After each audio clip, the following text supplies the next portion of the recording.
बात उन दिनों की है जब स्वामी विवेकानंद अपने आध्यात्मिक जीवन की शुरुआत में थे। वह अभी पूर्ण रूप से परिपक्व नहीं हुए थे, क्योंकि उनके अंदर की कुछ कमियों को सुधारना बाकी था। जयपुर के राजा स्वामी विवेकानंद के गुरु रामकृष्ण परमहंस को बहुत मानते थे। उस समय स्वामी जी अपने गुरु के सबसे उत्कृष्ट छात्र के रूप में प्रख्यात थे, इसलिए जयपुर के राजा उनसे बहुत प्रभावित थे।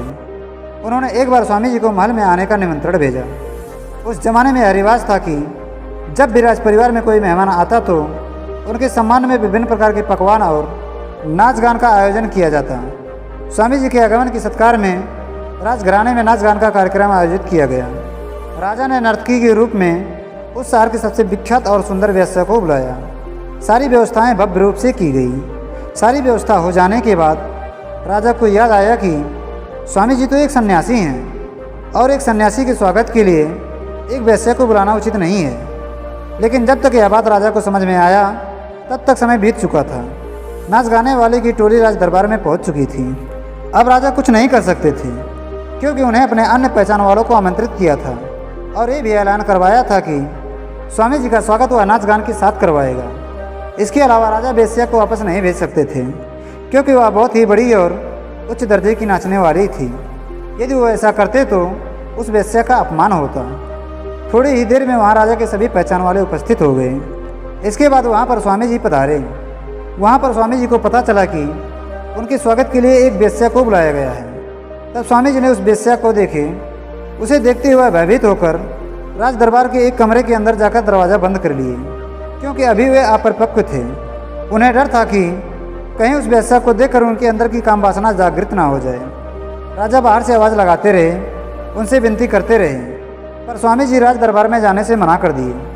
राजा ने स्वामी जी से क्षमा याचना किया और कहा, महाराज, यह गलती इसलिए हुई है क्योंकि मेरे दरबार में आज तक कोई सन्यासी पधारा ही नहीं, और एक सन्यासी का स्वागत कैसे किया जाता है मुझे पता ही नहीं था। लेकिन फिर भी स्वामी जी दरवाज़ा खोलने से मना कर दिए। जब इस बात का पता उस वेश्या को चला तो उसने एक गाना गाना शुरू कर दिया। उस गाने का मतलब था, स्वामी जी एक बहुत बड़े सन्यासी हैं, पर वह एक वेश्या है और वह यह जानती है कि वह उनके लायक नहीं है। वह उनके सामने गली के धूल समान है। वह ज्ञानी भी है, लेकिन स्वामी जी तो ज्ञानी हैं, फिर उसके लिए वो निर्दयी क्यों हैं? उन्हें एक तुच्छ वेश्या से कैसा डर? जब स्वामी जी यह बात सुने तो महसूस हुआ कि उन्हें एक वेश्या से कैसा डर। स्वामी जी उस वेश्या से नहीं बल्कि उनके अंदर की काम वासना से डर रहे थे। उन्होंने सोचा कि इसका मतलब काम वासना ने आज भी मेरे मन के किसी कोने पर घर कर रखा है, और इसका उपचार वेश्या को महल से बाहर निकालना नहीं बल्कि काम वासना के विचारों को मन से बाहर निकालना है। तब स्वामी जी दरवाज़ा खोलकर बाहर आए और उस वेश्या से बोले, हे देवी, इसमें गलती तुम्हारी नहीं बल्कि मेरे अंदर की काम वासना की है, जो मेरे अंदर आज भी बसी थी, पर तुम्हारे गाने के मतलब ने मेरे अंदर के काम वासना को बाहर निकाल दिया है। तुम एक वेश्या नहीं बल्कि एक पवित्र आत्मा हो। तुमने आज मुझे बहुत बड़ा ज्ञान दिया है।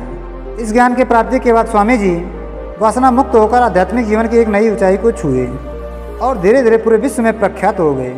दोस्तों, इस कहानी से हमें यह सीख मिलती है कि इस संसार की चीज़ में हमें वही दिखता है जो हम देखना चाहते हैं। यानी हमारे मन में उठने वाले विचार यह निर्णय करते हैं कि हम क्या देखना चाहते हैं। जब स्वामी जी के मन में वासना के कुछ विचार थे तो उन्हें उस वेश्या में वासना नजर आई, लेकिन जब वासना के विचार मन से निकल गए तो उसके अंदर के पवित्र आत्मा को देख पाए। यानी हम जैसा विचार अपने मन में उत्पन्न करेंगे, यह वैसे ही विचार बाहर की तरफ निकालेगा। इसलिए हमें अपने मन में सदैव सकारात्मक विचार रखना चाहिए। सदाचार की भावना को प्रकाशित करना चाहिए।